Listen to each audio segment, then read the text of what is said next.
comeoninsportsnetwork.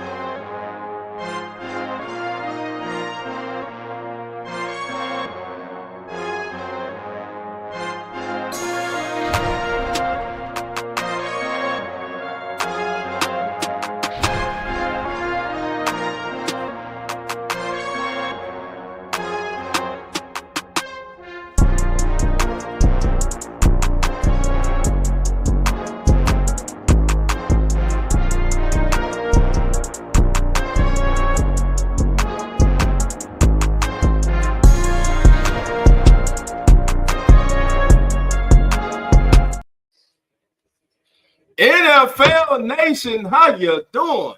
Come on in. I'm Dog Jackson of the Come On In Sports Network. Welcome in, Broncos for Life. Good to see you here already, guys. Happy Sunday, guys. Right before the flurry of free agency be happening. Good to be here with you, Dolph. Looking at defense today. Defense. Last week, of course, if you wasn't here, you can always go back. Go to comeoninsportsnetwork.com, coispn.com, and you can catch last week's show. We'll be uploading today's show after Lawrence and myself are through with today's show. But like Lawrence said today, we'll be looking at the defensive free agents, the top defensive free agents for 2025. And unlike the offensive side, is there really a big name free agent, Lawrence, in your estimate on the defensive side of the ball? I don't think like you saw last year, like with Saquon moving places, and I don't think you have that. But there's a lot of young guys, and a couple of them coming off injuries that could end up being like the Zach Bonner, like they just explode on the scene in the right spot coming into this year. I think it's going to be trades like we already saw happen yesterday with Debo. I think that's going to be the way the big new names move this year is through trades as opposed to free agency movement. Right. And let's speak about it, man. Were you as surprised as I was to see this trade go down? Oh, 100%. I was doing stuff with some buddies, and I hadn't looked at X in like probably an hour, and I pull it up and like breaking news, and I saw Debo. I'm like, oh, man, that's – so, I mean, fifth-round pick, Dolph, to get a versatile guy like Debo, seems like it's a win for the Commanders. Yes, I mean, and everything you can do with him. They need a slot receiver. He can play in the slot. You can put him in the backfield. Now, just think about RPOs now. You can put Debo in the backfield. RPO with Jaden Daniels. Reverses, reverse passes. The one thing he's gonna bring to him is that toughness element as far as those tough catches over the middle. And most importantly, YAC, those yards after catch. That's something he's going to bring. And listen, him and Scary Terry teaming up as a 1-2 punch to go with Jalen Daniels. You got Austin Eckler in the backfield, and who knows who they may add this offseason. So listen, in just a year and a half time, man, the Commanders have went from worst to one of the better teams, top teams in the NFC. Hell, they're the runners-up. They were the runner-ups in the NFC this season. And, of course, they have the phenomenal young quarterback, Jaden Daniels, that everyone wants to play with. And earlier this week at the scouting combine, when John Lynch was interviewed, he said, hey, DJ, we will honor Debo's request for a trade. And my God, did they honor it. And they didn't just send him anywhere, man. They sent him to the Commanders, man. And like you said, Debo, the addition of Debo to this team, man, that's a big addition to the Washington Commanders. And thus, they are that number one. They're the number one contenders to the crown in the NFC to the Eagles. Without a doubt, those are as of the day, are the top two teams in the NFC East. If not the NFC. Yeah, and those are going to be fun matchups next year, right? For the not just next year, the next 5 to 10 years between the Eagles and the Commanders. I think, like you said, the versatility of Debo is a big thing right for the Commanders, and the yak. Like It doesn't have to be the deep bombs that Jaden's going to be completing. You get Debo the ball in space and let him work that makes his life easier. Right. So that's a great addition. And they didn't have to give up anything premium to get him. A fifth round pick is nothing in the NFL. And I think, I mean, last year, Debo had 51 receptions, 670 yards, I believe, 3 touchdowns. So a down year for him. But we know the upside, the talent that this guy has.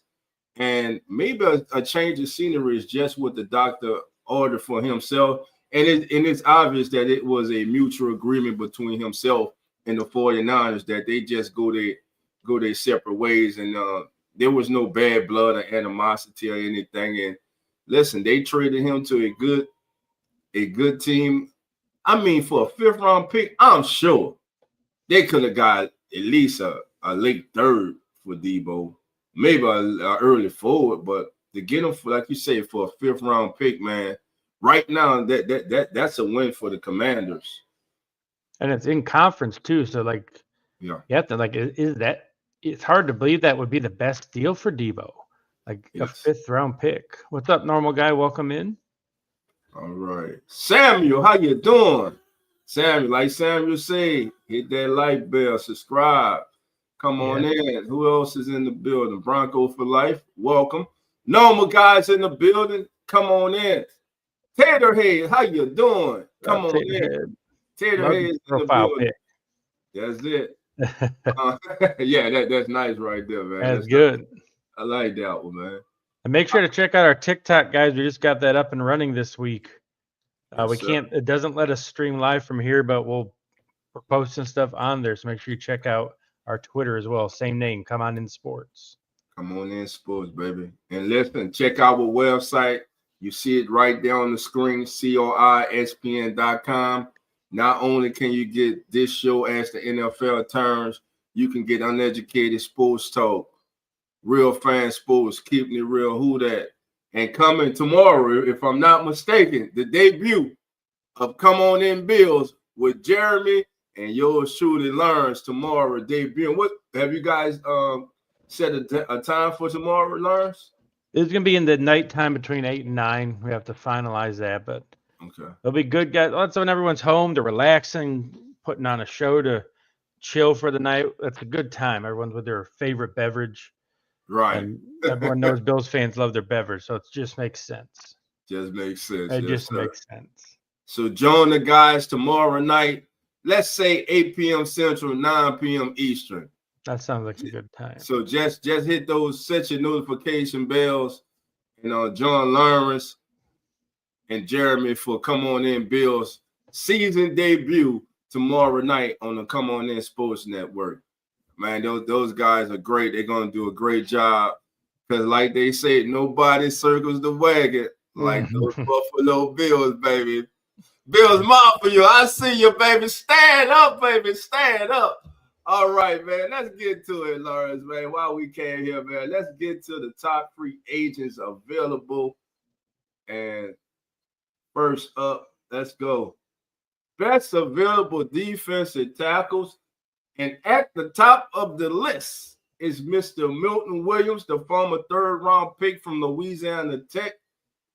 Right now, he's the guy that Lawrence has identified and others have identified as the #1 defensive tackle prospect. What do you like about Milton Williams, Lawrence?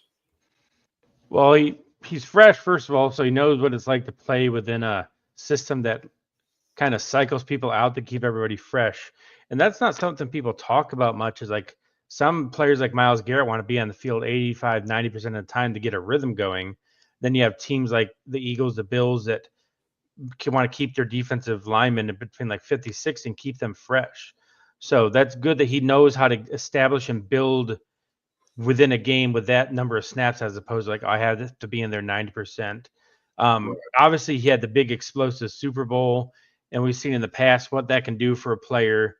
They turn that into a big contract. They win. They're the big player of the game. But he's like kind of a do-it-all defensive tackle. He can collapse the pocket. He has the hustle down the line, like scraping down the line to get the defender on the outside. And he's not old. Like, you're getting him in his prime. He's entering his prime now. You're Right. paying for what you think he can be moving forward. Right.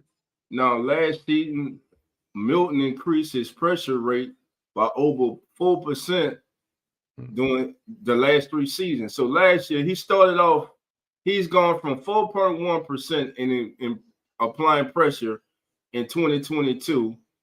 In 2023, he raised it to 8.2%. And this season here, he raised it to 12.5% pressure rate, putting pressure on the opposing team's quarterback. He has generated pressure on, like I said, 12% of his pass rushes this season, which ranks second among defensive tackles with 200 pass rushes or more. So Milton Williams is a ascending player, and like you said, the Eagles have some hard decisions to make. Can you pay Milton Williams? Can you play Zach Bond and some other players that are free agents? I believe if I'm not mistaken, the Eagles have 12 free agents? Oh yeah, so Yeah. Sweat's gonna be there for him. So Sweat is up there. I mean, so it's really a good dilemma to have. Let me say that. When you got those good players, you have tough decisions to make. You'd rather that than be sitting then you some have other cap teams. space like the Patriots, who don't have anybody, so they have tons of cap space. Right. That's the downfall of that. Yeah, but nobody to give it to. Let's see. All right. Normal guys say. Go ahead. Yeah, just like Milton pointed out, as normal guy pointed out in our chat, he's at the age too where you can feel like if you give him a 4 or 5 year contract, you're not going to have to cut bait at the end because he's in his mid 30s. He can fulfill a contract, so you can make it a little bit longer and help spread that cap hit out for people looking to get him. And you look at the teams that we have for needs there. My Bills desperately need a defensive tackle who can do defensive lineman in general. Right. But Dallas, like we talked last week on our show about taking from your division opponent, making yourself stronger. Yes. That's a perfect fit right there of, all right, let's take their guy, make him good for us. And now that's a double whammy for the Eagles. Right. And I know my team's not up there, but I know we definitely can use interior defensive line help in the Big Easy, baby. What about the Dolphins? You had the Dolphins as a possible landing spot. Why do you think that's a good fit for Milton Williams? Well, last year they lost their D tackle to the Raiders, and then Cameron Wilkins, they never really replaced him. And he was such a big part of what Miami did. And you look at their season as a whole, their middle was just getting wrecked consistently. They weren't getting what they need up the middle, like in the run game or pressure wise. So it just seems like this would be the type of guy that would fit what they want to do in Miami. Okay. All right. Second on the list, we go to BJ Hill. You got your Bills, the Seahawks, the Chiefs, and the Lions. BJ Hill. This BJ, because I want to make sure I got the right BJ. Is this the BJ Hill who formerly played with the Packers? Well, he was a Bengal last year. I don't know if he was a Bengal. I think he's almost 30, so he could have been a Packer before that. I think the Packers drafted BJ Hill when he came in the league, and he signed with the Bengals. So BJ Hill is your number 2 defensive tackle. What does BJ bring to the table? Well, unlike Milton, he's a little bit up there in age. He's close to 30 already. So he's not going to be one that you want to give that 4 to 5 year contract. He's probably going to be like a 2 to 3 year contract guy. He's coming from the Bengals, and we know how they were defensively last year. So his stock may be a little bit down based on how they performed last year. Pro Football Focus had him as a 25th rated defensive tackle out of 118. So he's in the upper echelon of his player. But you talk about the Eagles having to come up with money to sign their big guys. Like, he just may be a cap casualty just because Higgins, they got to sign Chase to a contract extension. They have Hendrickson. So like somebody's going to be left out. And I think in a normal year, they'd probably keep Hill, but with all their other contract needs, Yeah. Hendricks, Jamal Chase, T. Higgins happened to pay those guys.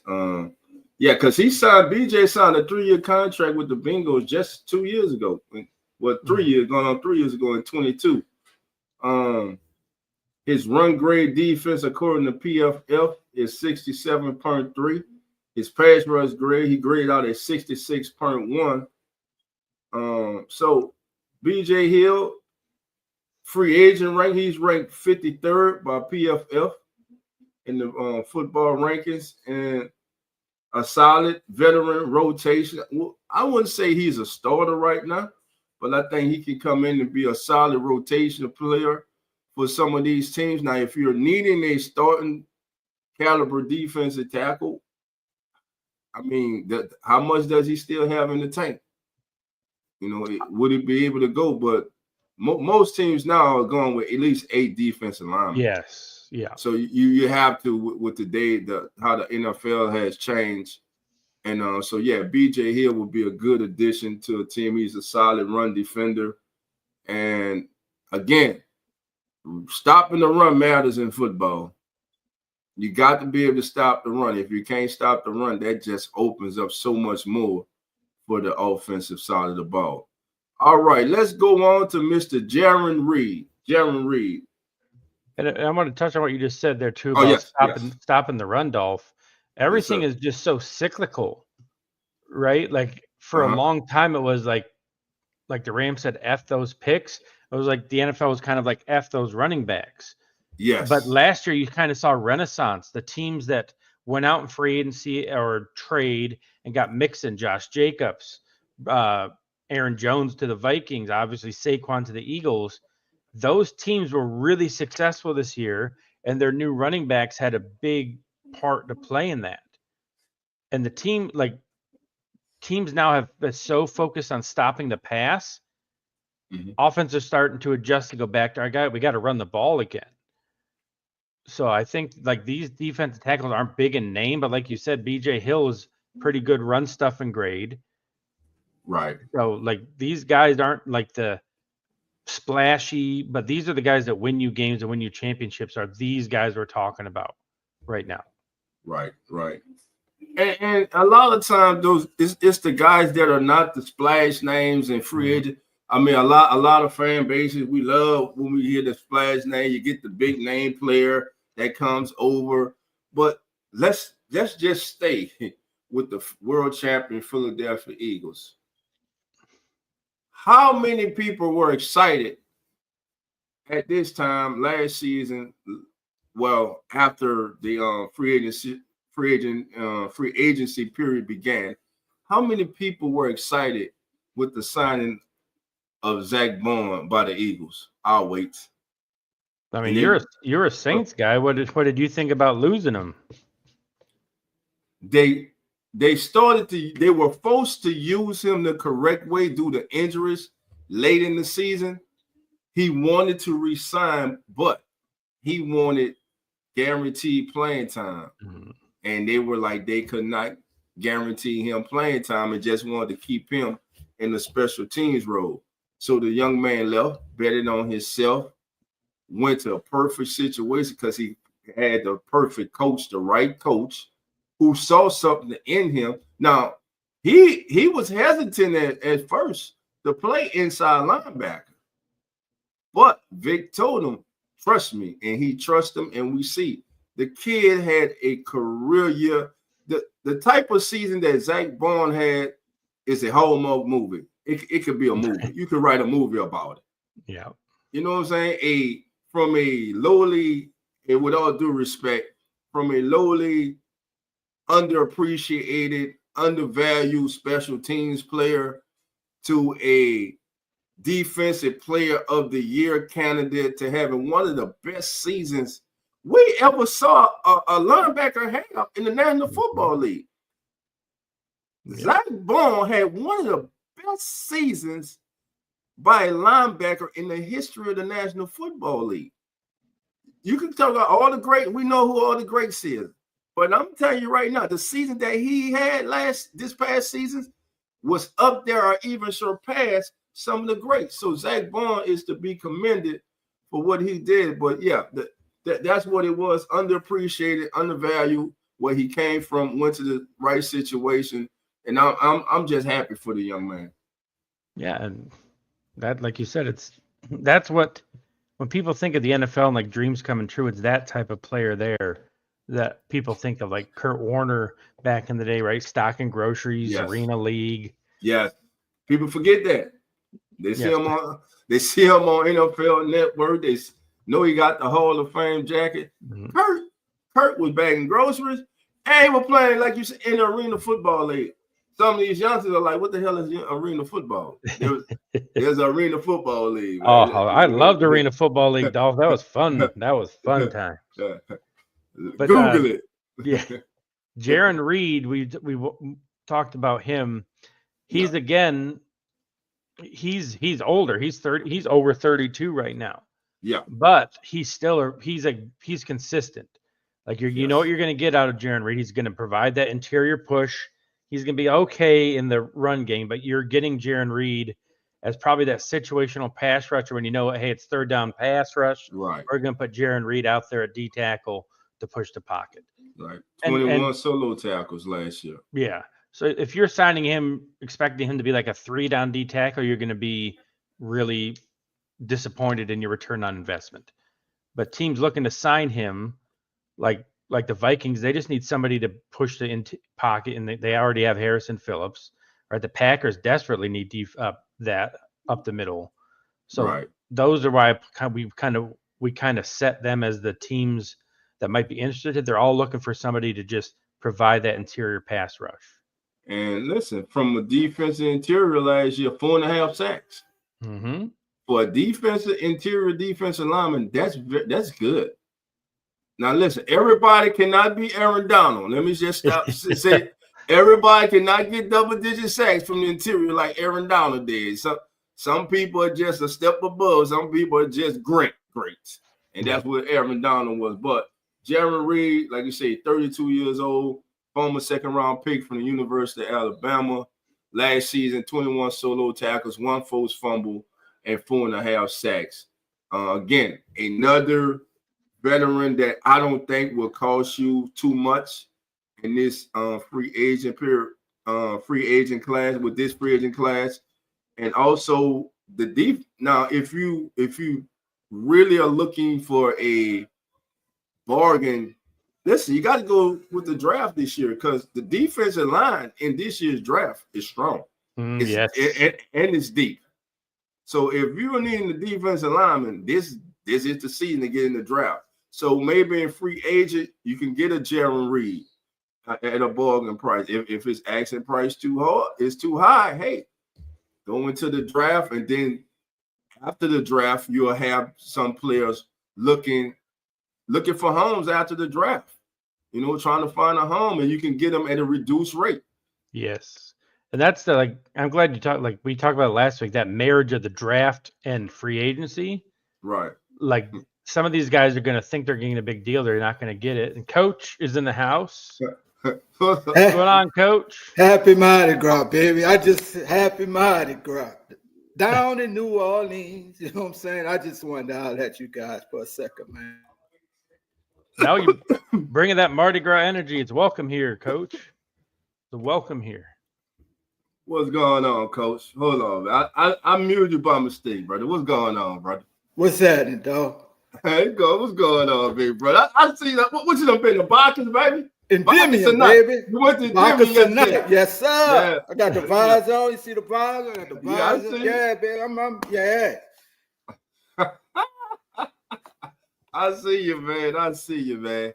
Hey, Coach, on the current free agent defensive tackles we're looking at right now, what's your thoughts on Milton Williams? I know he played at Louisiana Tech. Not a lot of thoughts on it, dog. Pretty solid defender, good against the run. He has a tremendous upside. I think putting a little more work in, but the kid has a tremendous upside to me, man. Yeah, and like me and Lawrence was saying, he right now he's the darling of defensive tackles right now this offseason because of his ability like you said, to affect the game in the run game. And he played one hell of a game. I mean, in the Super Bowl too. He played one hell of a game.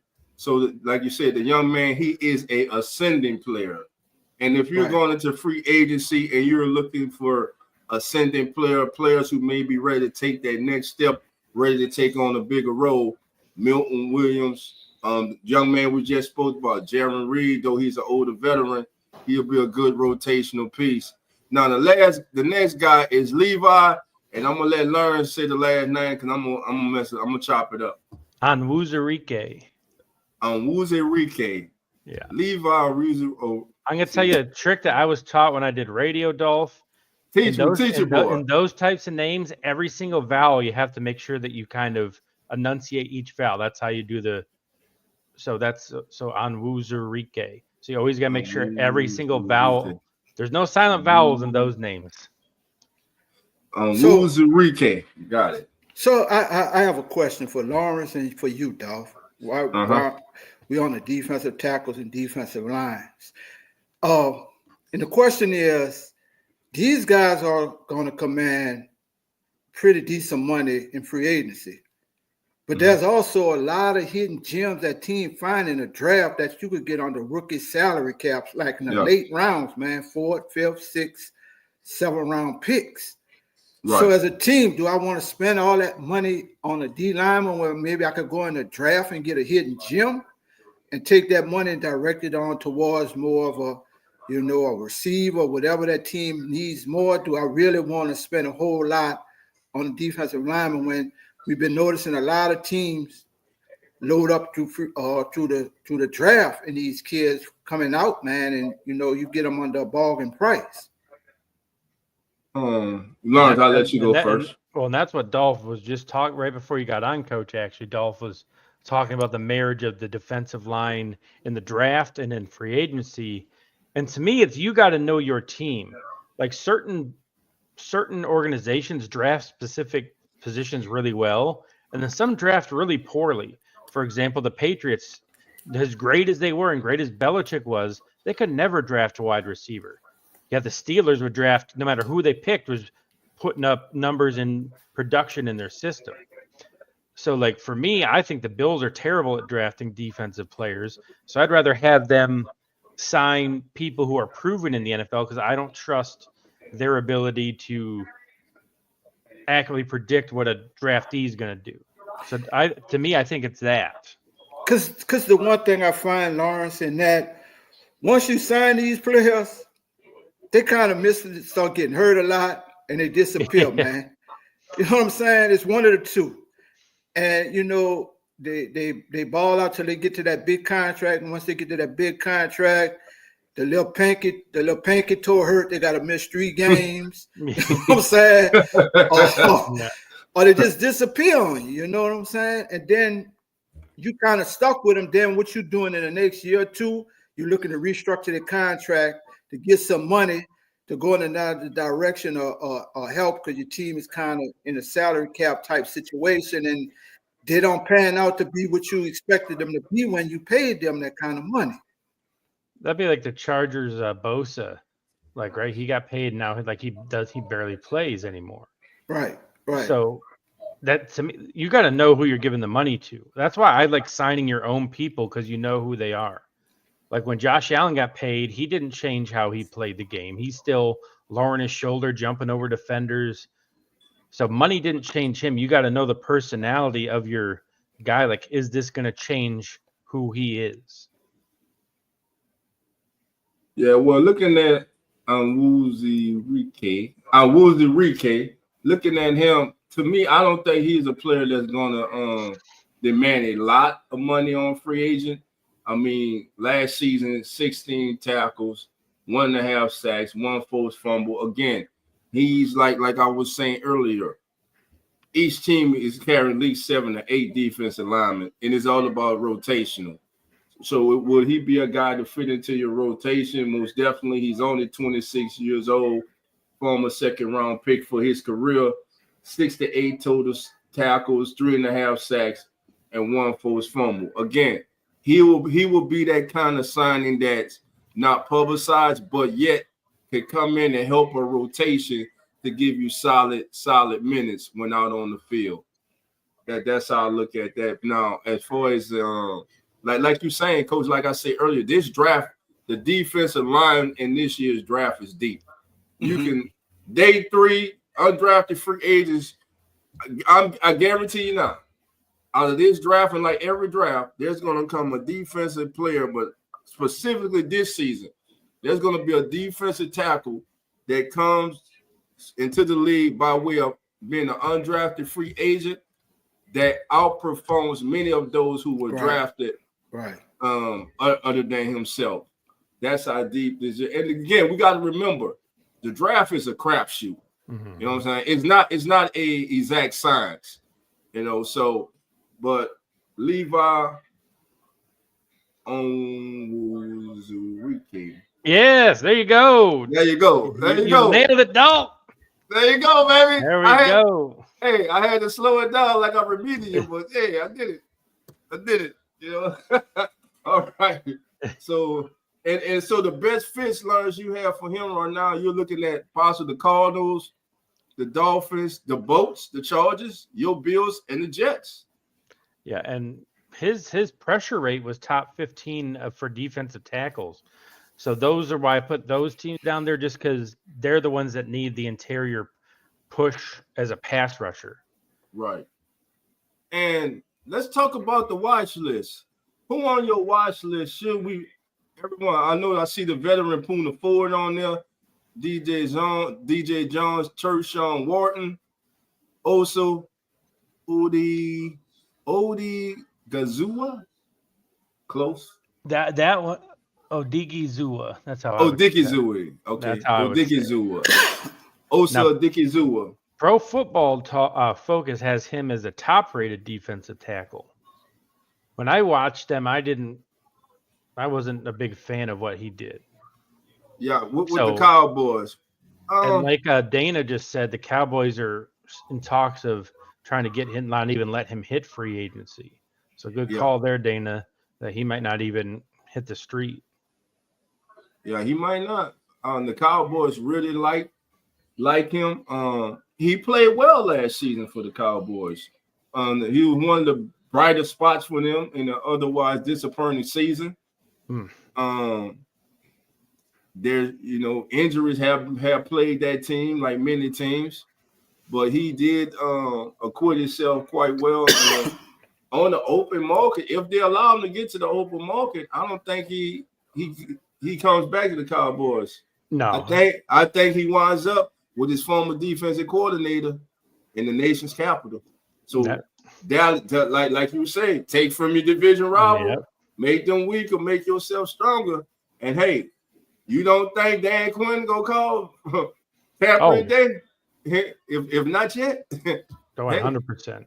I would, to add him to that defensive front with Washington, and they definitely need players who can stop the run. If that's one area that the Commanders can improve in, it's their run defense.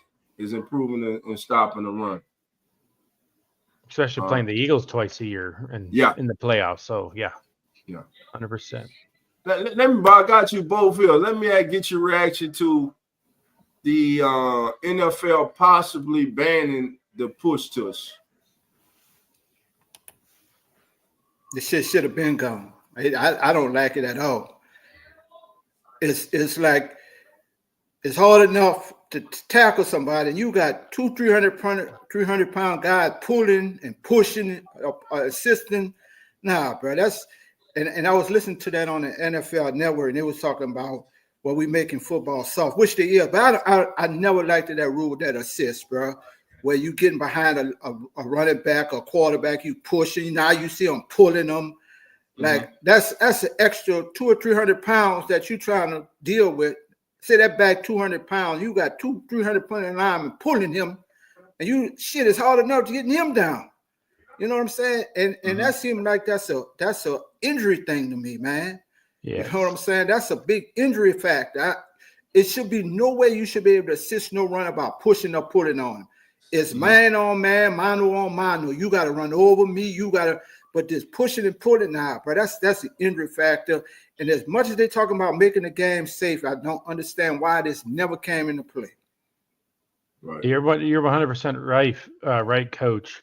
And when you look at the linemen, they're all getting their heads ducked down to get underneath the defender. Right. That someone's going to end up with a broken neck. It's been people who watch. I don't watch rugby, but rugby doesn't even allow that type of thing. As soon as that happens, they blow the play dead. If it happens a couple times, they, I guess, do their version of a turnover because it's not safe, and so many people did hurt their necks that way. And that's what happened to Chris Jones in the Super Bowl. Right.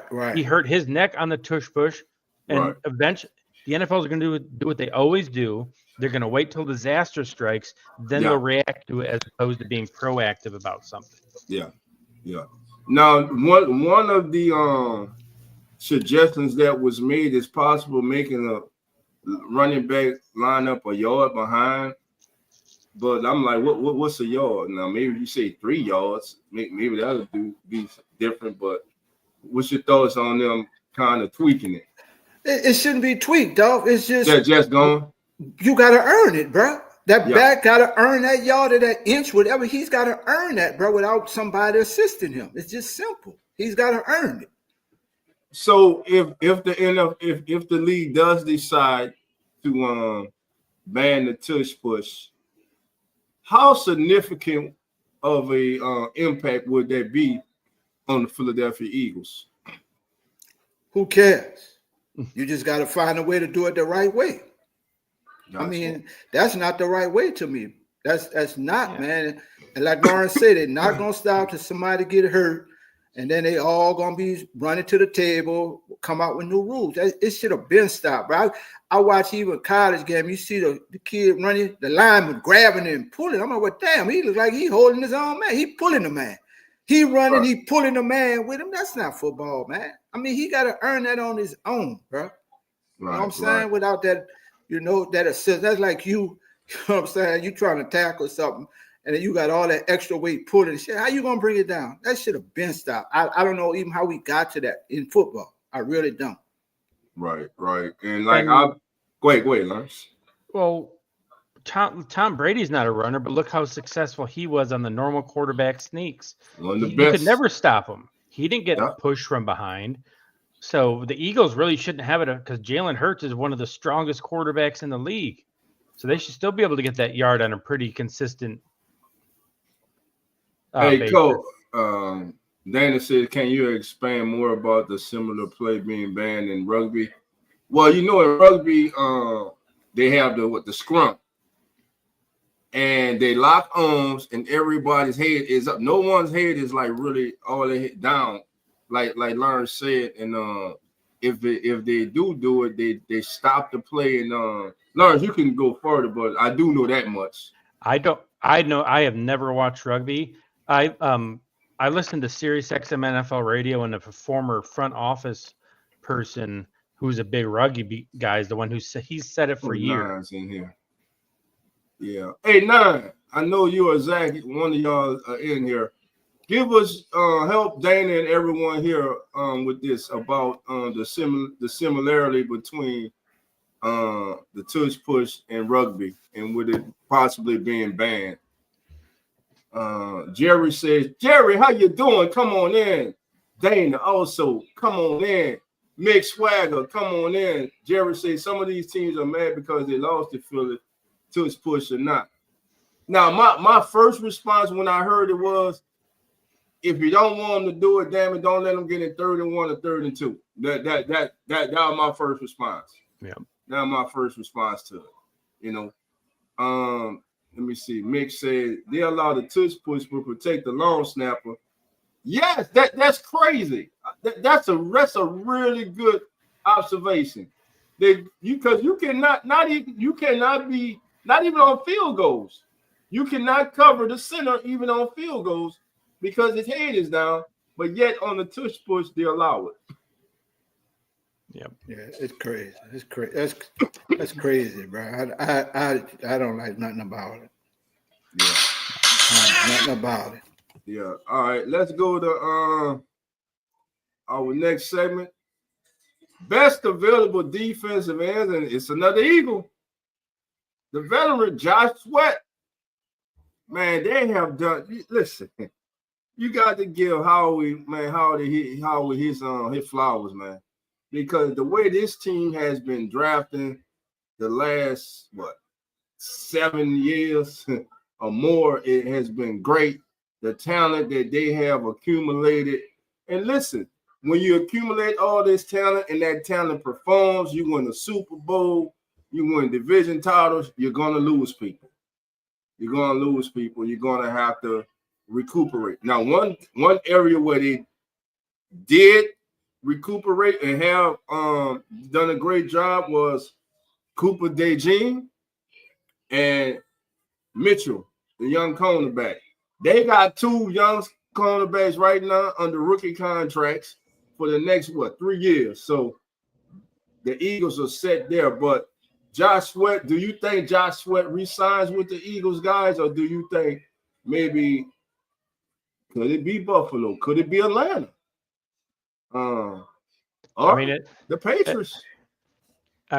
Like Atlanta, look, they traded for Judon last year because they're desperate for a pass rusher.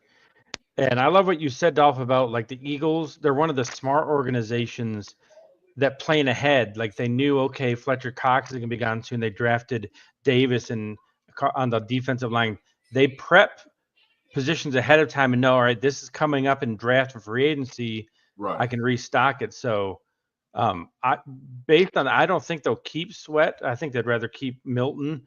But for me, Falcons are a great fit. They need a pass rusher. And as close as that division is, that can be a actual literal like game changer as close as this NFC South is. The Patriots have a ton of money. They can throw the most money at Sweat most likely. Right. But do they want to pay somebody that much money when they're probably a couple years away? And then obviously the Eagles and then Buffalo, who I don't know if they want to go the veteran route again after Von Miller kind of flamed out with what he did at Buffalo. I mean, last year Sweats he was on a 1-year deal with the Eagles. Mm-hmm. I mean, and then you had Hassan Reddick, who's also he's a free agent. Coach Brandon Graham got hurt, but then he returned for the Super Bowl. And this past season, Josh Sweat finished with 8 sacks. So prime, we need pass rushers. Right now, he's ranked as the number 10 free agent when it comes to available in this year's free agent class. And looking at the teams that you have up there, Eagles, Falcons, I know the Falcons and Matthew Judon, it didn't work out the way that they wanted. So do they even want to go down that alley of signing another veteran defensive end, being that they traded for Judon and it didn't work out? Or do they just go into the draft and try to get a young pass rusher? Right, me personally, I'll be looking at the draft. Right now. If I'm a GM, I'm going into the draft.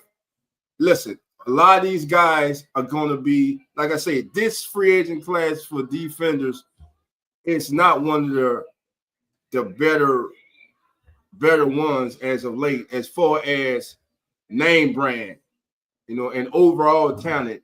Don't get me wrong, every guy in the National Football League's talent, but overall talent of this class, of this defensive class, is not as talented as some have been in the past. So I think a lot of these guys, especially the older guys, I don't think they'll be in a rush to sign once the free agent period begins, unless they're re-signing with their current teams.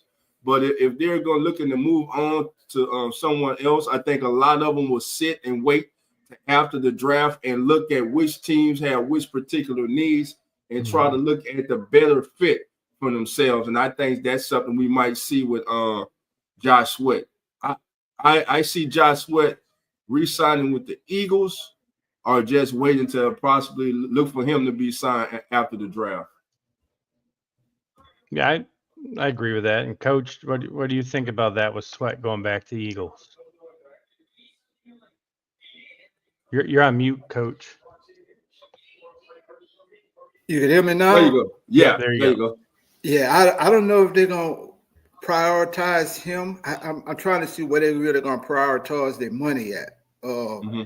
Is it going to be Brown? Is it going to be him? I know they got a couple of pieces out there, but the kid that I'm high on is Kuntz, Malcolm. Malcolm Kuntz, yeah.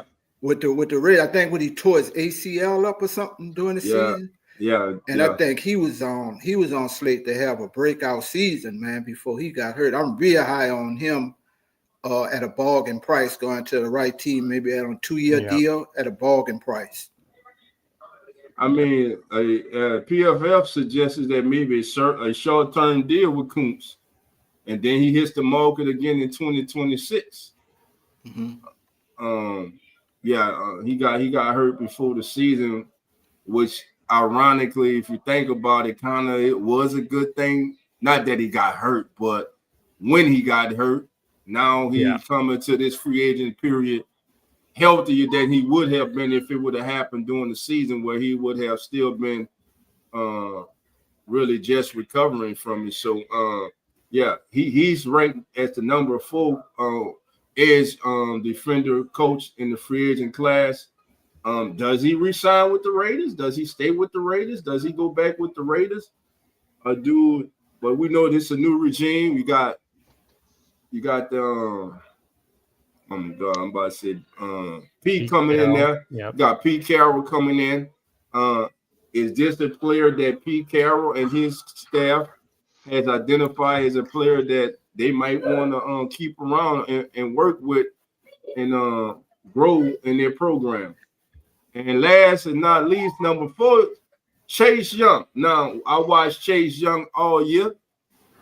Chase Young would be higher on this list if he turned a lot of those pressures he had this season into sacks. A lot of us, we are so big on sacks. Pressure matters. Pressure can force a quarterback to step up when he doesn't want to, run into a sack. Pressure can make a quarterback release a ball before he wants to, thus throwing an errant pass, thus not being as accurate as he would normally be. Pressure does matter. Chase Young did get a lot of pressure last season. He only signed a 1-year deal with New Orleans. I think that whoever signs him this year, because of the season he had, and it wasn't eye-catching, didn't pop off the charts actually, but he did have 5.5 sacks, and he was one of the most highly players in the league in applying pressure. But I still see him signing another 1-year deal, another proven deal with someone. I don't know if anyone's going to commit to him for a 2 or 3 year deal. But look, before I go, this is the question I have about Chase Young. There was something going on with the New Orleans Saints defensively. I think when Dennis Allen went away, did they change the defensive line coach, or they made switches? Yeah, and you saw the defensive line become more active. You saw some things. So was there something going on internal why Dennis Allen was there at the beginning of the season that some of these players didn't buy into, or something was? It was like something was going on, because you saw when the interim coach took over, there was more energy into this defensive line. They were flying to the ball a little better. Right. They had more life in them. So was there something internally going on within this organization with Dennis Allen? Because we know about, he had, who was that, the running back, he didn't even want to play. What is his name? 25. What's the kid? Kendrick Miller. So was there Kendrick Miller? So was there stuff that Dennis Allen these kids wasn't buying into Dennis Allen? So did we really see the whole package of Chase Young being in New Orleans?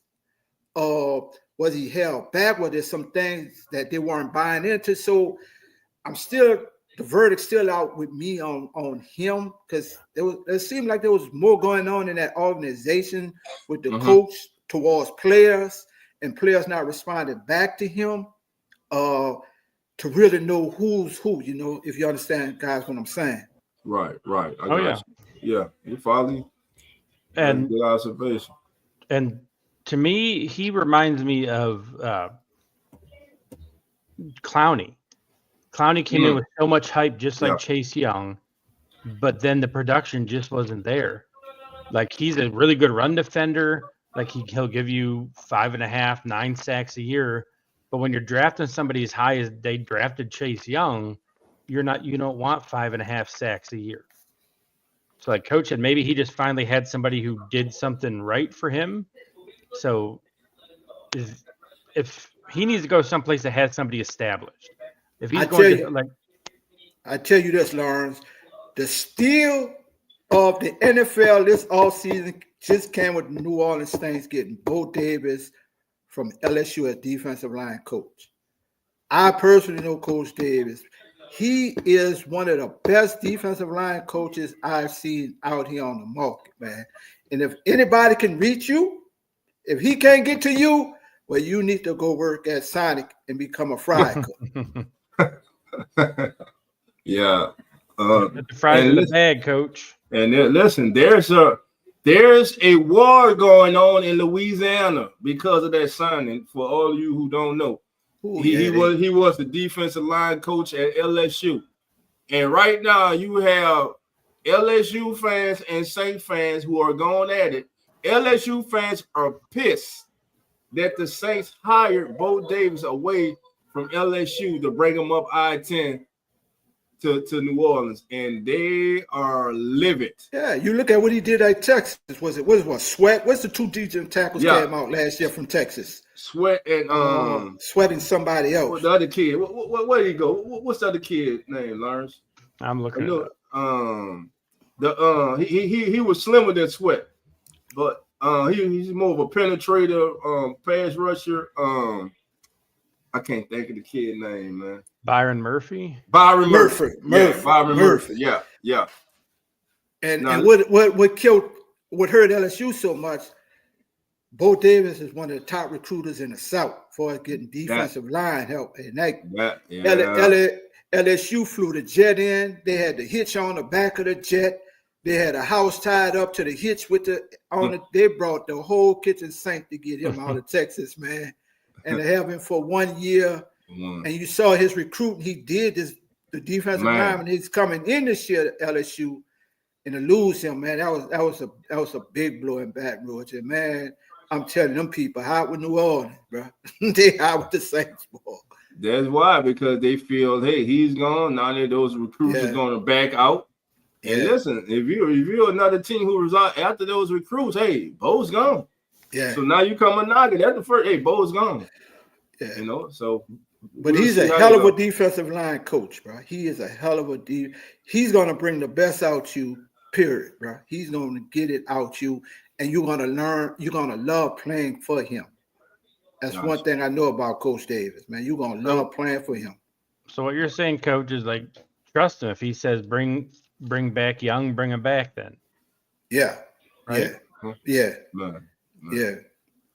And I feel like if anybody could get the most out of Chase Young, if he can't do it, it ain't gonna get done. No, it ain't gonna get done. All right. Nah, the Raiders do want to bring Coons back, but he is due some money, so I don't know if he'll take. Also, I don't know if he'll take anything team friendly, especially with how the end of the 2023 season ended for him, and he was actually balling. I mean, and that's what Coach said. Like, like if it wasn't for the injury, he'd be probably franchise tagged. They couldn't get a long-term deal with him. Yeah. So I could see him, man. So Coach, your gut thought, does he hit the open market or do the Raiders resign him? It depends on Pete Carroll.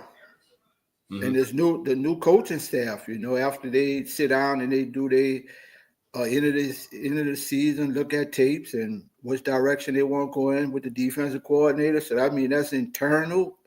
Do they want to bring him back? Or they may have some people in place that they more, the defensive coordinator want to look at where he came from and bring in. It just depends, though. It just depends on that one. Because some defensive coaches, they have players they've worked with. They see them out there, and they won't bring them in because they've worked with them before. So it just depends. Right. All right. Now let's move on to linebackers. And God damn it, there he is. Every time I see him, I am so happy for this young man. And it's just another nail in the coffin of that person who used to be his defensive coordinator and his head coach, and the person that was his GM for saying that he couldn't guarantee him any playing time. Shout out to Zach Bond. Zach Bond went from underwhelming signing last year. There was not one person, there was not one fan. Don't now one of y'all in Philadelphia say, yeah, I knew when we signed Zach Bond, because you're a damn lie. You did not even know. Hell, half of y'all didn't know the day you signed Zach Bond. Half of you, when the season started, like, who the hell is Zach Bond? But my, oh my, did he show you who the hell he is, as this kid's true talents came out because he got with a coach. He got with a coach that saw the vision for him, that believed in him, that said, hey, trust me, and he trusted Vic Fangio, the veteran defensive coordinator, and this young man coach, like I said at the opening of this, Zach Bond could be the prize of the free agents on the defensive side of the ball. He had coached one of the best defensive seasons by a linebacker in the history of the National Football League. And looking at the fits that Lawrence has up here, the Bucks, the Broncos, the Colts, and re-signing with the Eagles. Eagles have decisions to make. He only was starting because and got that switch because of injuries. How much will it cost to re-sign him? Does he go to Denver? Does he go and sign with Sean Payton? Hey, down there in the Sunshine State with the Bucks, does he take it to Indianapolis with the Colts? What do you guys think is a good fit for him there? Well, you talked about the Saints let him go. What do you think the Dolphins? Rarely do you get a chance to correct a mistake. Should the Saints go back and correct it? He not going back because of the GM. You couldn't. Why would I go back when I was here? You had me for 4 years. You played me incorrectly. You refused to use me. I wanted to resign, but when I wanted to resign, I wanted guaranteed playing time, and you said you couldn't guarantee me any playing time. He might come back. He's not coming back. That gumbo and them Red Bands was good to him them 4 years. He might miss that food, dog. He did come back. He came back for the Super Bowl, got that Lombardi, and got that ring. And now he throwing up them deuces, baby. I'm out, baby.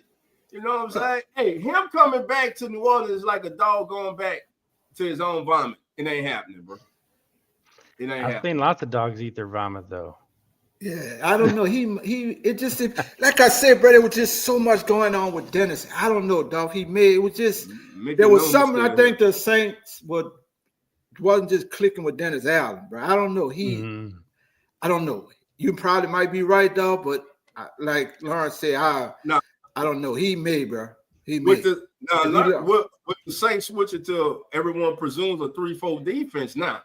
If they were able to mend the fences and bring him back and play him correctly in the 3-4 scheme, oh man, yes, I'm all for it. But I just personally don't see it. I could see him possibly re-signing with the Eagles.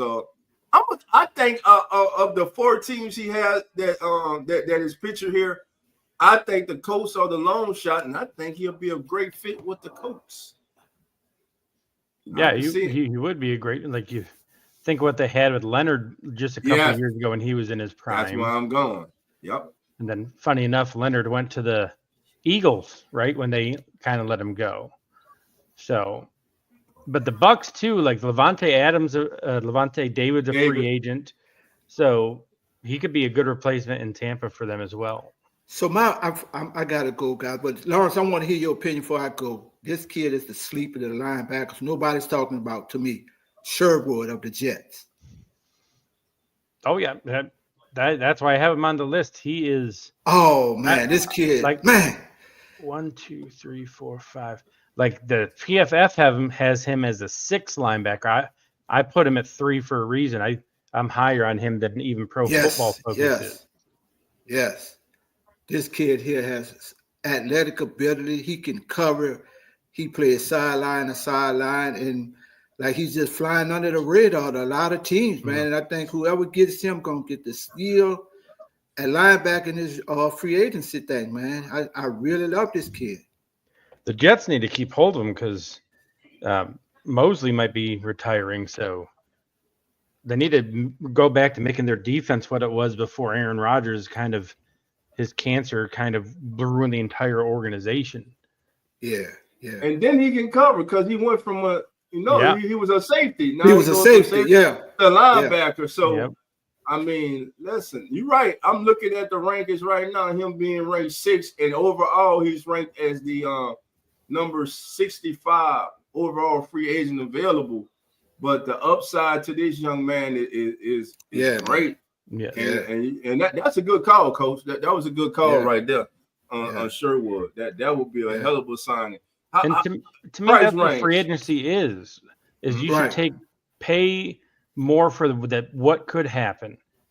Right. You're going to get him cheaper than you will a big star, and you have that potential to have like Zach Bond. You put him in the right spot with the right. That's it. Yeah. And boom, you're an all-pro the next year. Yeah. But guys, I'm going. My kids calling. Dolphins off the Vikings tonight. We're going to turn it back up, bro. Y'all have fun. Zulu.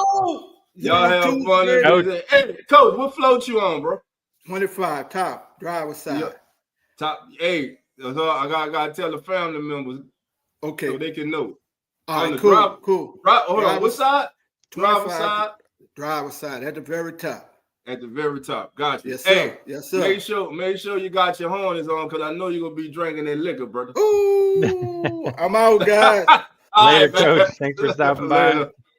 All right, family. That's host of As the NFL Turns, the one and only Coach Rock leaving the building, and he is in full bloom Mardi Gras celebration, baby. So, Dana asked us a question. Like you start, Dolph. She said, "What do you think about Nick Bolton? We have him on the watch list. That's why do you think he should be higher, or what is your thoughts?" I think Bolton should be because I think he should be on the list, and I think Greenlaw should be on the watch list. I think Bolton is one of the top 4 available linebackers. I think he was one of the steadiest players on the defensive side of the ball for the Kansas City Chiefs, and quite frankly, I think he's like one of the linebackers that if he does leave in free agency, they're going to be hard pressed to replace what he bought.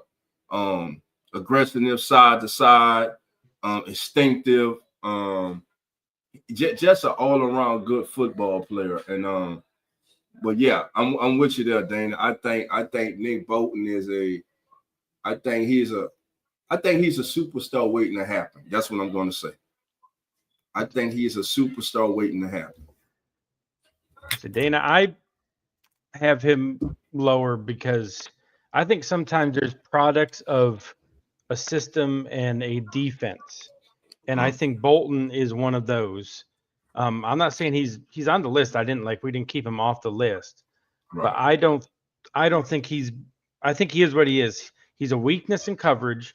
So the teams that are good offensively that can scheme, all right, I'm going to get James Cook one-on-one with Nick Bolton. I'm going to win that all the time.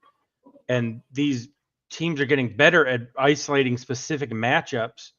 And to me, like, if I'm going to sign somebody to the deal he's probably wanting, I need somebody who's not a liability on passing downs. Right. So that's why I have him lower. So is it in his pass coverage? Is it his hips? Him being able to turn his hips in coverage, or just what is it? Yeah, when you watch him try, like if he's man on somebody trying to zone up and match up, you see him slow to react, and he's I don't know how to put it, like kind of stiff. Like he doesn't look as fluid. Like he's a really good run defender, right? Which is why he's 5th on the list there. You look at everyone else, to me, Zach Bond was a defensive. Bobby Wagner, no matter where he goes, he's the leader. Right. Like Coach said, Sherwood with potential, and if Drake Greenlaw didn't wreck his Achilles in the Super Bowl, yes. So I mean, that's why I have him. There's not anything against Bolton. Just these 4, I would rather have every one of them over Nick Bolton. And the only reason I say Greenlaw, him over Greenlaw was because of the injury. Oh, yeah. A healthy Greenlaws probably be number one on this list. He is on. He's Pro Football Focus's top linebacker available. I mean, he is a dog. And speaking of pro football, looking at their list now and what they say about Greenlaw. Greenlaw worked his way back from an Achilles injury suffered in Super Bowl last February, but was shut down after only 34 snaps in 2024. He will still likely see a lot of interest in free agent.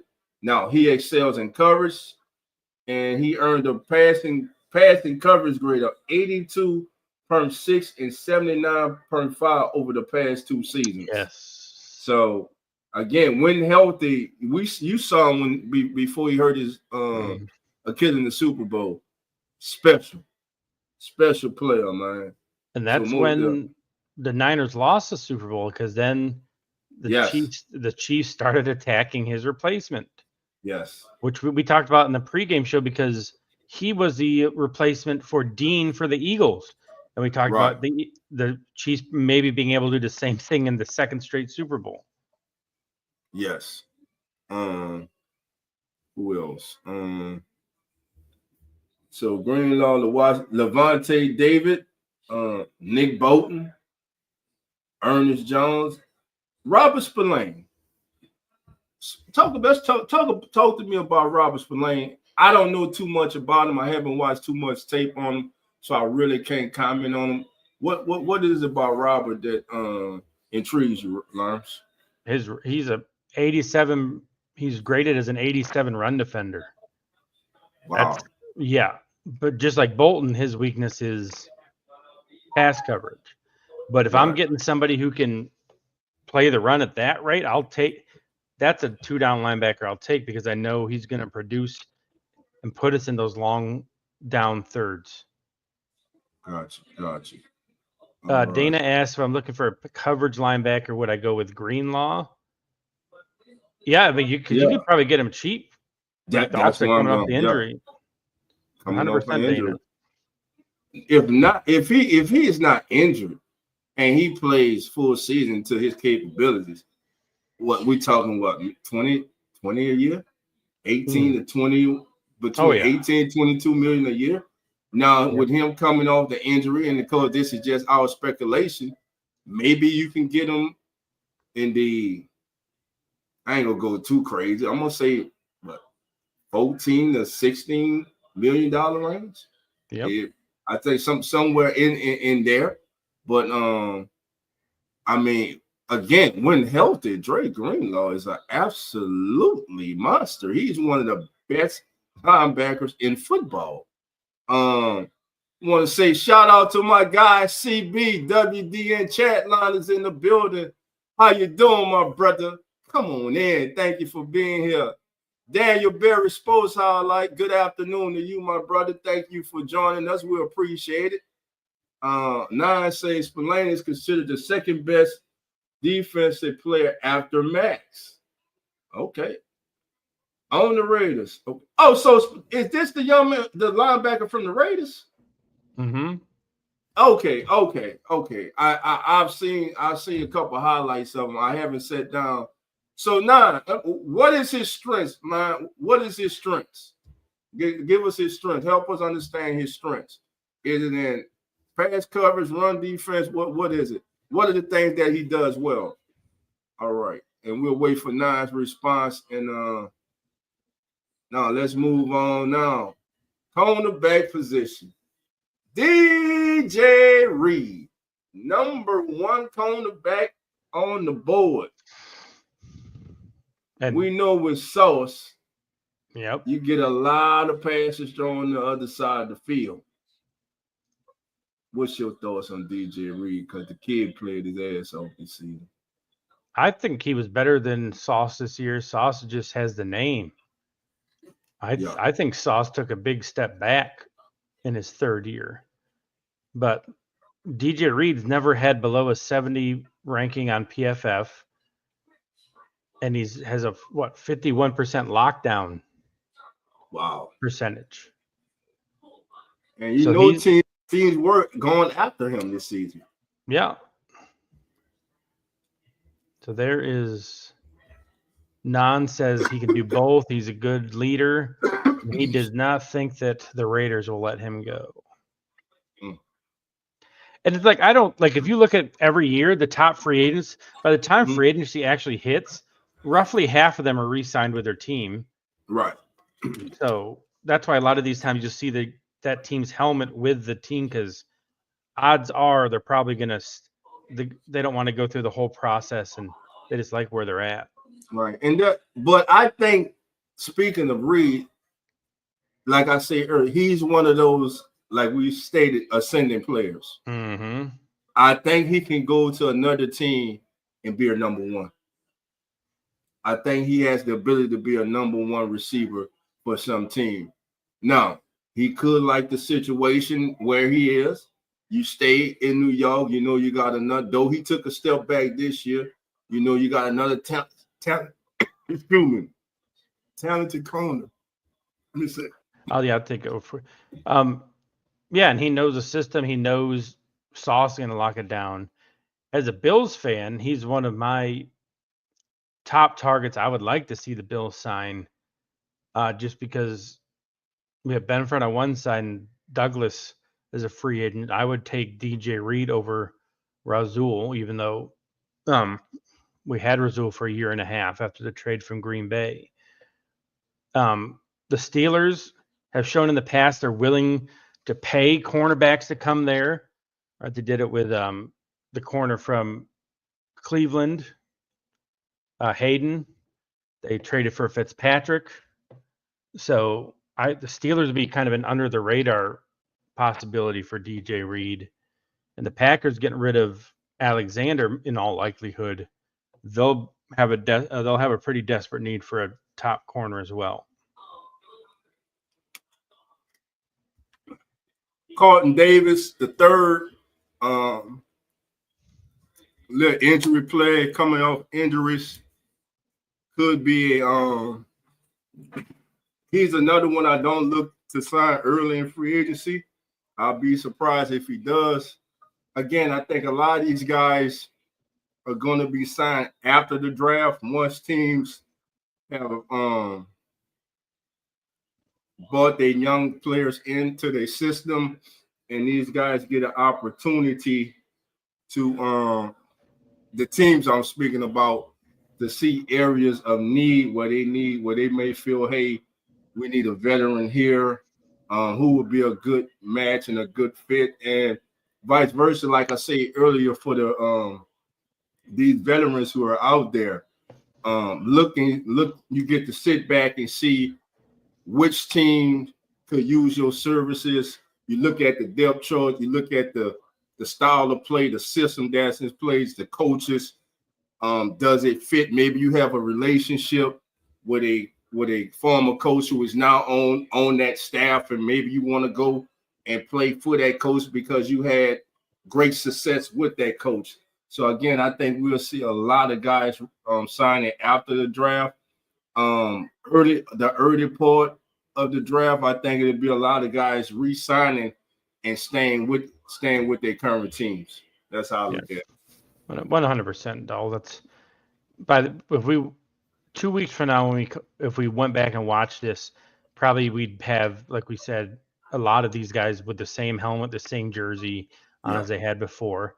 And then a lot of them will go within division, like we talked about on both of our shows, because who knows any other than the team they're with, who knows the player better than somebody has to plan for him twice a year? Twice a year, yes. Sometimes 3 make the playoffs. Yeah, yeah, exactly. I think overall the corner class is pretty strong for free agents this year. You got veterans like Gilmore and Carlton if you want them. You got young up and comers like DJ Reed, Sante Samuel Jr. So they have pretty much anything you want to look for in a cornerback you could find in free agency this year. What about a guy we haven't talked about though? Charvarius Ward from San Francisco. He had a down year, so like you might be able to get him fairly cheap and just trust that maybe last year was just an aberration for him.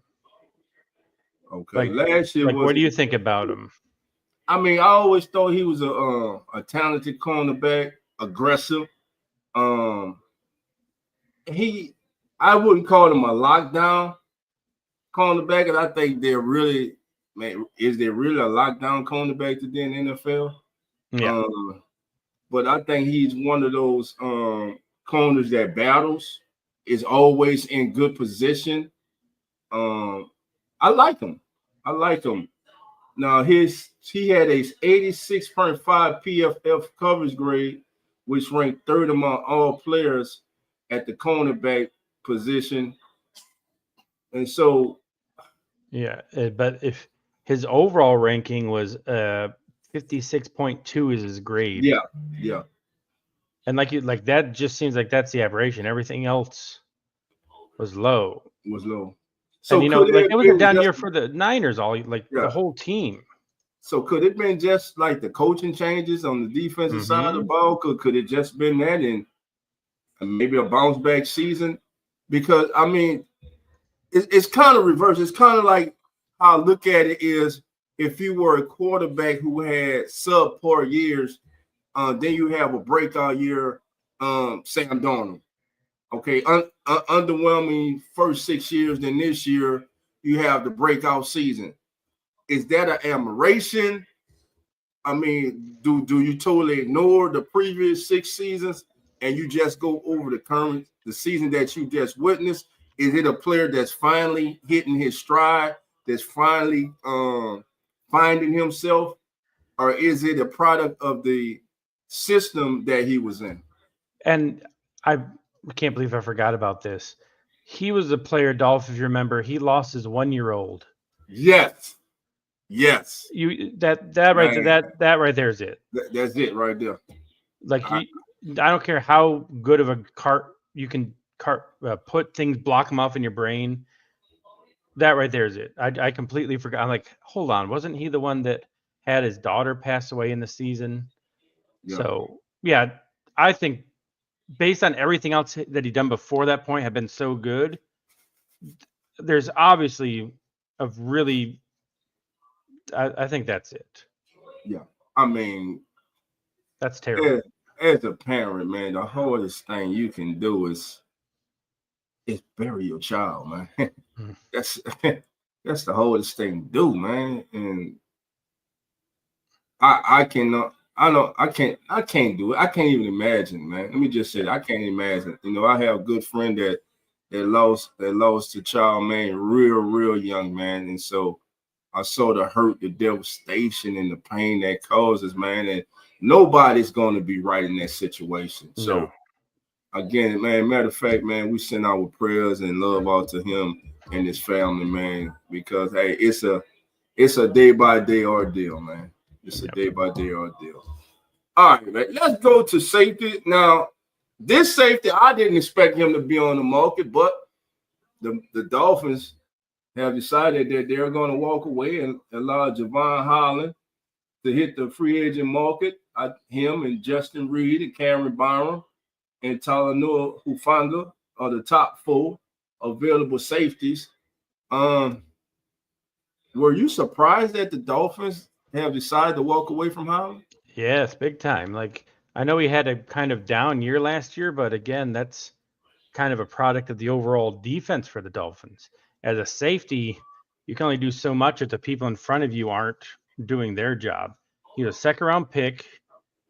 Before last year, he was consistently a top 5 safety. And for some reason, they just aren't locking him up. Like, we talk about people like an up-and-comer. Right here is your guy. He was a second-round pick in 2021. No injuries to speak of. Right. Pretty solid, consistently solid performer. If you're looking for anybody who might get a really big payday this year, this guy right here, and I hate the Dolphins. So, right. So I'm just speaking truth. Like I'll be, unless he signs with an AFC East team, I'll be very happy to see him out of the division.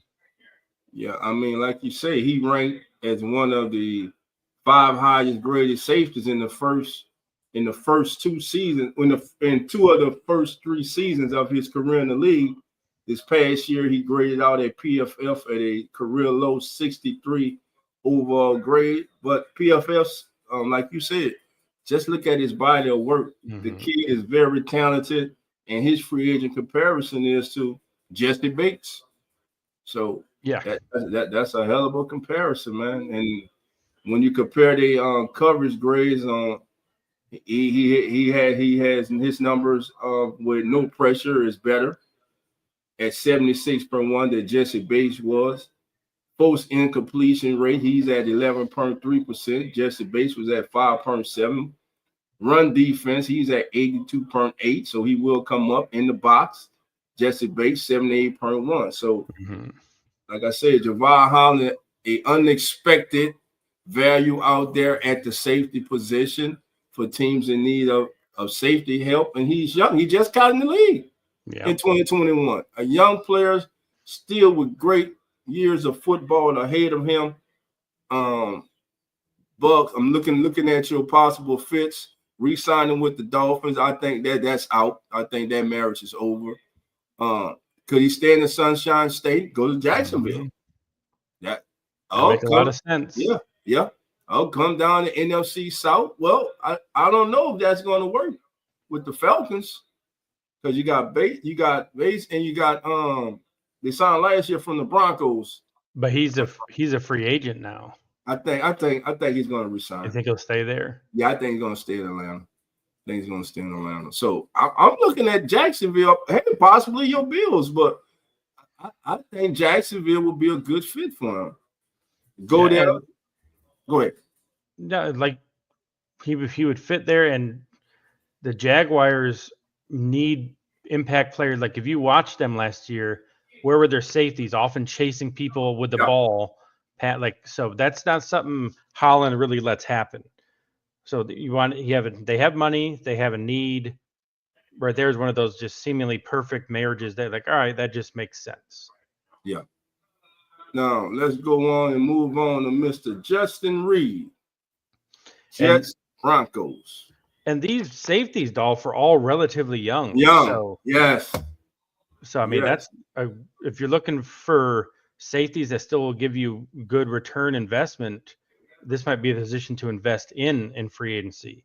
And Justin Reed, nothing about his play says he should be a free agent, just other than the Chiefs generally like cycle through their defensive backs. Like they had Honey Badger playing well, like, all right, we'll let him go. That was a real surprise for people.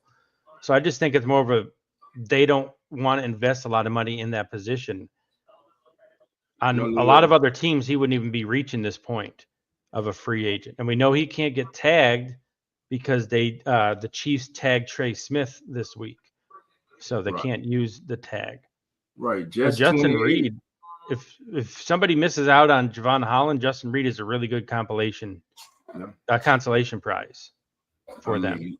61 tackles, 2 intercepts, 9 passes defense last season. Only 28 years old. Well, he got a birthday coming up, so he'll be 29 on the 15th. But Justin Reed is out there. Like you say, looking at this safety class, it may be one of the strongest position groups in this year's free agent class. Yeah, like you mentioned Justin Simmons, like he's a free agent, and he already hit it last year. All-pro player with the Broncos. Right. You got Hufanga, who just was injured, but when he wasn't injured, he was an all-pro player for the Niners. 49, Broncos, Saints, Commanders, and Jaguars. Good teams where he'll be a good fit. Now, on the watch list, besides Simmons, you have Jeremy Chin, Trayvon Moehrig. How you pronounce it? You said it, Moehrig. Moehrig and Harrison Smith, but word is Harrison Smith could be contemplating retirement. Yeah, I wouldn't be surprised if he did, just because he hasn't a team that has it's kind of like what the Bills did with Micah Hyde last year, just bringing him in to be that sounding board for players. Or a couple years ago when the Rams brought back Weddle out of retirement, I could see Harrison Smith being that I don't want to go through training camp and stuff, but when the first injury hits and a contender needs a safety, I'll be available to step in, and then a team would feel pretty comfortable with them doing that. Right. And then next on the list is Cameron Bynum. What do you like about Cameron? Well, again, his is all upside. He has 8 interceptions for his career, 104 tackles in 2023. So he's a willing tackler. He's willing to step up and get it. And again, you're paying for somebody whose best is in front of him. He's starting to figure it out. His grades are going up as a pro. So this is the time to kind of buy him right before he explodes onto the scene.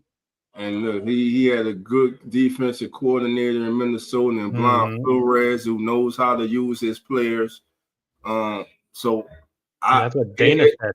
Right. And if Harrison Smith does call it quits, I see there's no way that the Vikings let this young man walk out of the building. Last year, he averaged 38 snaps a game, almost just under 6 tackles a game, and he had a rating of 73.3. So a very promising prospect. And he's 6'1", 195, and he was a full-round pick in 2021 out of Cal. But like you say, you gave the numbers on him. Very good young player, ascending player. Like you heard us say this the whole show. Ascending players, and that, like Lawrence said, that's what free agency is about. A lot of times, as fans, we get caught up on the names, the big name players. But if you're a team, you're looking for a player who is ascending, a player that has been improving each and every single season, and you can see that fits what you're trying to do, and may be able to, and may be capable of handling a bigger role in another team's program. And as a Bills fan, I mean that's what team I know best. Nobody had heard of Micah Hyde or Jordan Poyer before the Bills signed him. They signed them both in the same free agency class because they saw, hey, these guys are up and comers, and both turned into all-pro stalwarts on a model franchise now in the NFL. So that's exactly what you're talking about, Dolph, is they recognized 2 players that were undervalued. They saw them on the rise and decided to pay them. And like they had 8 years of arguably the best safety duo in the league from them. Exactly. And I got a package. I'll be right back, Dolph. I'm going to mute. Okay. Well, look, while Lawrence is gone, family, you have any questions, put them in the chat. For those who don't know, if this is your first time in, thank you for being here. The doors are now open, so come on in. You're live with the Come On In Sports Network, and this is As the NFL Turns, and I'm one of your hosts of As the NFL Turns, Dolph Jackson, and I also host the Keeping It Real Who That Sports Podcast.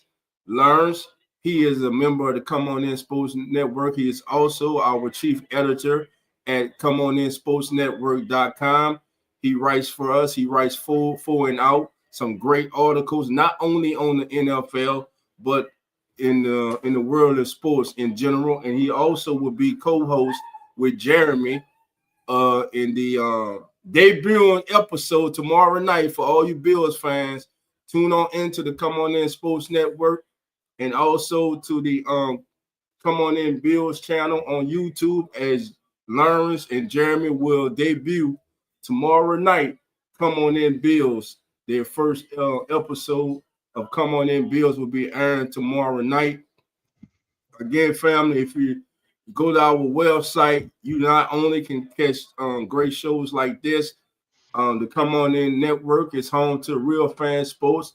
If you're into cricket, if you're into rugby, that is the place to go. That's the channel to go to, Real Fan Sports.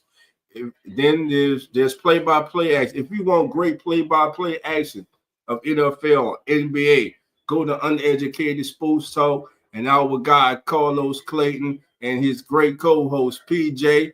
We also during the season will have Eagles Talk with our guy from across the pond. That's right, our guy TJ, as he hosts Eagles Talk with TJ, and the Keeping It Real Who That Sports Podcast, which is hosted by yours truly and my co-host. He just left off, the legendary Coach Rock, man. We have a ball. We thank each and every single one of you for joining us. It's a pleasure. We're growing over here at the Come On In Sports Network. We have some big things in store for this upcoming year. And none of this is possible without you. And we thank you. And we just hope that you enjoy the content that we bring to you. Listen, it's a lot of work, but when you enjoy what you do, it's not work. And we enjoy what we do. We enjoy communicating with you guys. We want to hear your thoughts. That's why you won't just hear us up here talking. We always interact with the chat. We always want to know what the family is thinking. And I got my big brother is in the house, baby. JT, how you doing? Come on in.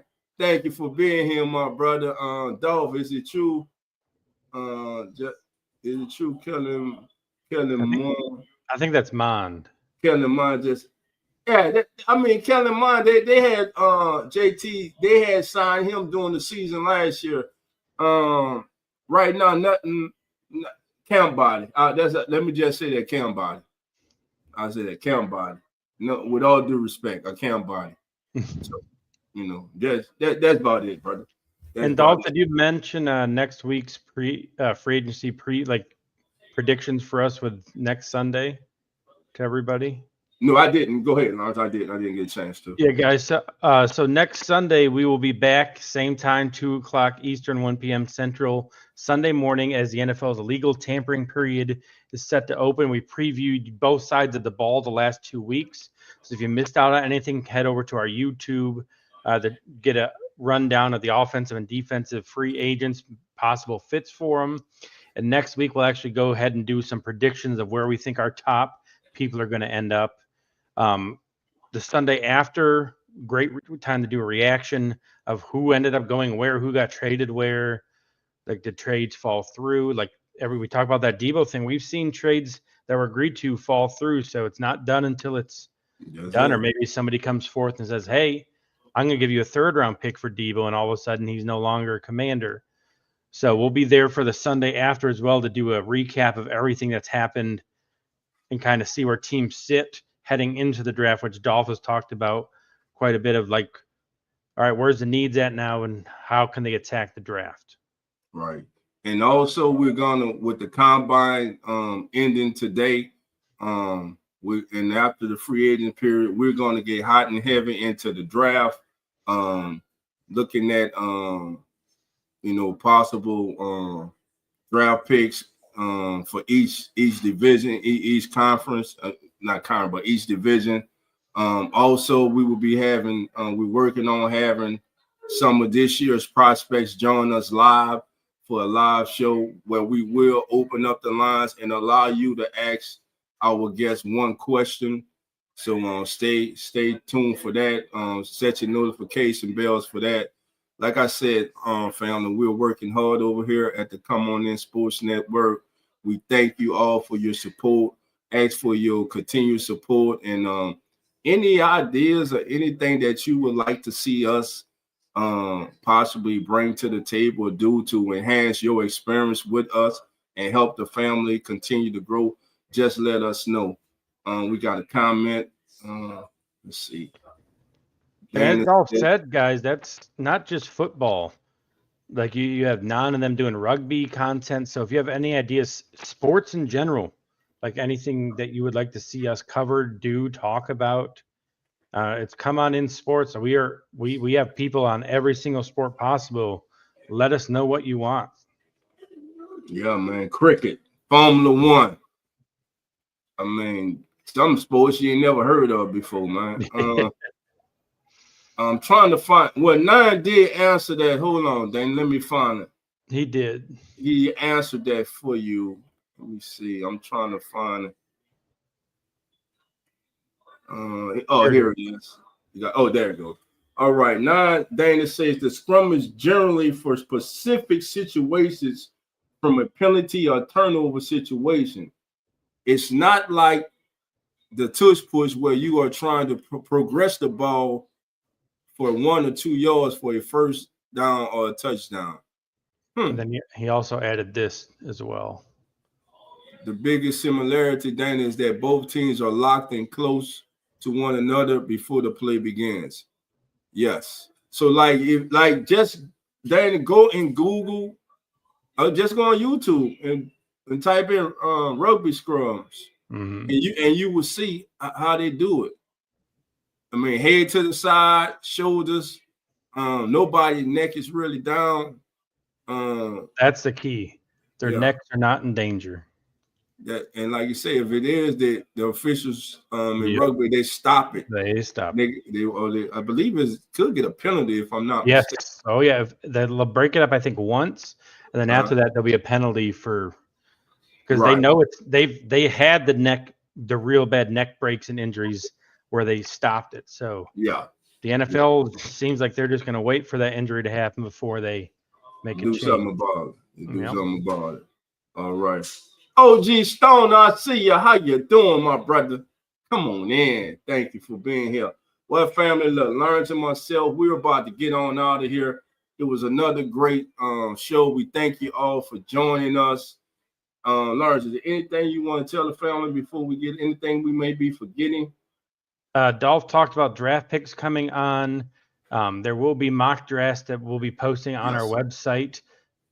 We're waiting for after free agency. It doesn't make any sense to do mock drafts when free agency hasn't even happened yet, because then teams' needs are way more clarified after that. But we will be having a weekly mock draft posted on our website. Hopefully we'll have more than myself, but if we'll at minimum have me doing a first round mock draft weekly following free agency. Right, and I'll drop a couple in there too. And also, family, if you are a inspiring content creator and you love sports and you're looking for a home, looking for a place to grow, the Come On In Sports Network may be the place for you. Reach out to us at comeoninsportsnetwork@gmail.com. We're looking for Lawrence is our chief editor and writer over at comeoninsports.com. If you're a writer, we're looking for someone, Lawrence, to do a daily blog. If you'll be interested in doing a daily sports blog, please let us know. Again, you can get in contact with us through comeoninsportsnetwork@gmail.com. We're also looking for content creators who cover the NBA, Major League Baseball, NCAA, cricket. It doesn't matter, man. If you're a content creator, you're passionate by what you do. Listen, everyone that is part of the Come On In Sports Network, they were handpicked. When we say family, that is the atmosphere that we have over here. We are family. We don't just talk here on live streams. We talk during the week. We talk about other things than just this. So if you're looking for a place to call home and want to join a group of sincere, humble, and hungry individuals who are working at one goal, and that is to make the Come On In Sports Network one of the top streaming and companies, not only on social media, but we eventually be looking to get our own Roku and Fire TV channels. That's something that could possibly be in the works, family, this summer. So again, just stay tuned. There's a lot of things, but again, we thank you all for being here. Enjoy your Sunday. Enjoy the rest of your day. And don't forget, tomorrow night, baby, set your notification bells. Bills Mafia, I'm talking especially to you, because your guys, Lawrence and Jeremy, will be live tomorrow night with the debut episode of Come On In Bills, baby. I can't wait, because I don't know what they got in store. I can't wait till tomorrow night, man. I'm going to have my favorite beverage, and I'm going to sit back, put my feet up, have myself a drink, and listen to my brothers, man, as they inform myself and you about the Buffalo Bills. Until then, family, again, enjoy your weekend. Thank you for joining Lawrence and myself and Coach. And like always, family, the doors are now open. So come on in. The Come On In Sports Network.